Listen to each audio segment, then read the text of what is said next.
வணக்கம். இந்த வீடியோ பதிவு என்ன அப்படின்னா, நான் பல லட்சம் சம்பாதிக்கலாம் அப்படின்னு சொல்லிட்டு ஒரு சூதாட்ட கேமை நம்பி ஏமாந்துட்டேன். அதை தான் இந்த வீடியோ பதிவில் பண்ணுறேன். யாரை பார்த்து ஏமாந்தேன், எப்படி ஏமாந்தேன் அப்படிங்கிறது தான் இந்த வீடியோ பதிவு.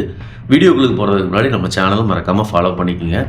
நீங்களும் இந்த மாதிரியான ஒரு கேமை நம்பி விளையாடி ஏமாறாதீங்க. ப்ரொமோஷன் பண்ணுறவங்க 5 லட்சம் 10 லட்சம் வாங்கிட்டு ப்ரொமோஷன் பண்ணிட்டு போயிடுவாங்க. ஆனால் நம்மளை மாதிரியான அப்பாவி மக்கள் தான் இந்த கேமை உண்மை அப்படின்னு நம்பி, நம்மளை மாதிரியான அப்பாவி மக்கள் தான் அந்த வீடியோ பார்த்துட்டு நமக்கும் அந்த மாதிரி சம்பாதிச்சிட முடியாதா, நம்மளும் அவங்கள மாதிரி வசதியாக வாழ்ந்துட முடியாதா அப்படிங்கிற ஏக்கத்தில் இந்த மாதிரியான கேமை விளையாடி நம்மக்கிட்ட இருக்கிற காசை முற்றிலுமாக நம்ம இழந்துட்டு நடுத்தரில் தான் நிற்போம். அப்படிங்கிறதுக்கு ஒரு உதாரணம் தான் இந்த வீடியோ. தயவுசெய்து இதை பார்த்துட்டு உங்களுக்கு தெரிஞ்சவங்களுக்கு ஷேர் பண்ணி நமக்கு சப்போர்ட் பண்ணுங்கள். சமூக வலைதளத்தில் இந்த பேஜை பார்த்தேங்க. அதில் பயோ கீழே ஒரு லிங்க் இருக்குது. அதை கிளிக் பண்ணோன்னா இந்த மாதிரி போகுது. செகண்ட் லிங்க் ஒன்று இருக்குது. அதை கிளிக் பண்ணோன்னு பார்த்தீங்கன்னா டெலகிராம் சேனலுக்கு போகுது.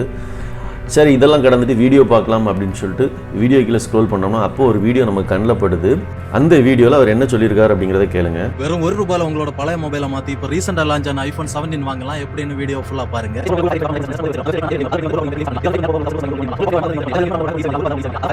வீடியோ பார்த்தோன்னே எனக்கே ஆசை வந்துருச்சுங்க. ₹1 ஐஃபோன் இன்னைக்கு நம்ம வாங்கியே தீரணும். பண்டிகை வேற வருது, நம்ம கையில் வேற ஐஃபோன் இல்லை, எப்படியும் வாங்கியே தீரணும்னு சொல்லிட்டு அவர் சொன்னது மாதிரி கூகுள் எடுத்து சர்ச் பண்ண இந்த சைட் வந்துச்சுங்க. சரி, நம்ம மொபைல் நம்பரை என்டர் பண்ணி லாகின் தான் பண்ணணும் அப்படின்னு பண்ணால் ஒரு ஓடிபி கேட்டுச்சு. சரி, ஓடிபி என்டர் பண்ணேன். ஓடிபி என்டர் பண்ணணுன்னே சுத்துதே பூமி அப்படியே சுற்றிக்கிட்டு இருந்ததுங்க. கொஞ்ச நேரமாக கடுப்பாச்சுது. உள்ளுக்கு ஓப்பன் ஆகுமா ஓப்பன் ஆகாதா அப்படின்னு ஒரே டவுட்டு. ஆனால் கடைசியாக ஓப்பன் ஆயிடுச்சு.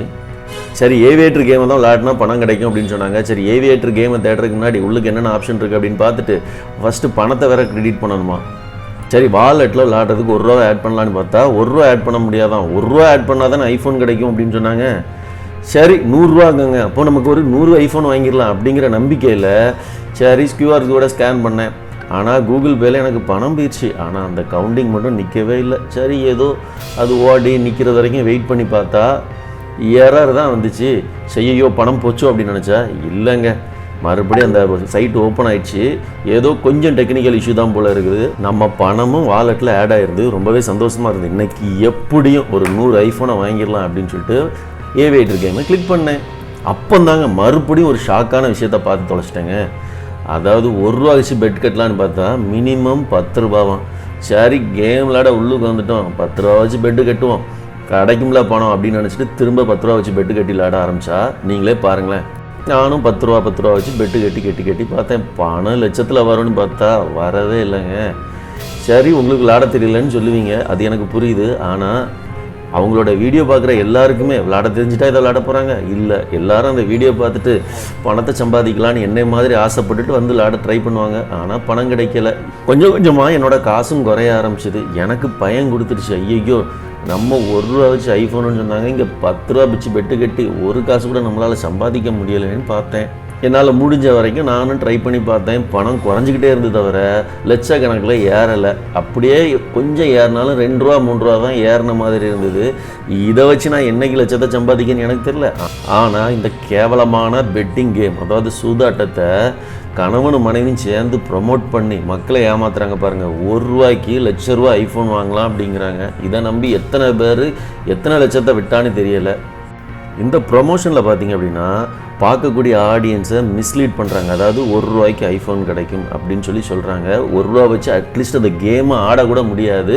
₹100 தான் டாப்அப் பண்ண முடியும், ₹10 தான் பெட்டே பண்ண முடியும். அது மட்டும் இல்லைங்க, ஈஸியாக விட்ரா பண்ணிடலாம் அப்படின்னாங்க. விட்ரா பக்கம் போய் பார்த்தோம்னா அங்கே ஒரு ஷாக்குங்க. உங்களோட பேங்க் அக்கௌண்ட்டுக்கு தான் அவங்க விட்ரா கொடுப்பாங்களாம். ஜிபே அந்த மாதிரியானதுக்கெலாம் கொடுக்க மாட்டாங்க. சப்போஸ் நம்ம பேங்க் டீட்டெயில்ஸ் என்ட்ரு பண்ணி அங்கே இருக்கிற பணத்தை எடுத்தான் அப்படின்னா அதுக்கும் இவங்க பொறுப்பேற்க மாட்டாங்க. இந்த மாதிரியான ப்ரொமோட்டர்ஸ் வந்து 5 லட்சம் 10 லட்சம் பண்ணி ப்ரொமோட் பண்ணுறதுக்கான காசை வாங்கிடுறாங்க. நம்மளை கொஞ்சம் கூட இறக்கம் பார்க்காம ஏமாற்றிட்டு போயிடுறாங்க. இந்த மாதிரி விஷயத்த கம்ப்ளைண்ட் அப்படின்னு சொல்லிட்டு காவல்துறை சைபர் கிரைமுக்கு நம்ம போனாலும் எந்த அளவுக்கு அவங்க நமக்கு சப்போர்ட் பண்ணுறாங்க, எந்த அளவுக்கு நமக்கு பணத்தை ரெக்கவரி பண்ணி தராங்கன்னு தெரிய மாட்டேனுது. எனக்கு ரொம்பவே மன உளைச்சல் ஆயிடுச்சு. வாழ்க்கையே வருத்தமாக ஆயிடுச்சுங்க. ₹1 போட்டு ₹1,00,000 அப்படின்னாங்க. ₹1,00,000 எங்கெங்க கிடச்சிது? எனக்கு ரொம்பவே மன வருத்தமாக போச்சுங்க. என்ன பண்ணனே தெரிலங்க. இந்த மாதிரி வீடியோ போடுறவங்கள வந்து கைது பண்ணணும் அப்படிங்கிறது தான் என்னோட கோரிக்கை. அது நடந்துச்சு அப்படின்னா எனக்கு மிகப்பெரிய சந்தோஷமாட்டு இருக்கும். சமீபத்தில் தான் ஆன்லைன் பெட்டிங்கு சமீபத்தில் தான் ஆன்லைன் பெட்டிங் கேம், ஆன்லைனில் பணம் வச்சு விளையாடக்கூடிய கேமை வந்து யாரும் ப்ரமோட் பண்ணக்கூடாது, பொய்யா ப்ரமோட் பண்ணுறீங்க அப்படின்னா உங்களுக்கு சிறை தண்டனையும் 5 லட்சம் அபராதமும் விதிக்கப்படும் அப்படின்னு சொல்லிட்டு ஒரு சட்டம் ஏற்றப்பட்டதாட்டு செய்திகளில் பார்த்தேன். ஆனால் அதெல்லாம் படுத்தப்படலையா அப்படிங்கிறது வந்து எனக்கு இன்னும் கேள்விக்குறியாக தான் இருக்குது. ஏன்னா தொடர்ந்து நிறைய பேர் வந்து இந்த மாதிரியான விஷயங்களை ப்ரமோட் பண்ணிக்கிட்டே தான் இருக்கிறாங்க. அதை தடுக்குவது யார், இதை வந்து யார் வந்து கண்டுக்கணும் அப்படிங்கிறது எனக்கு புரியவே இல்லை.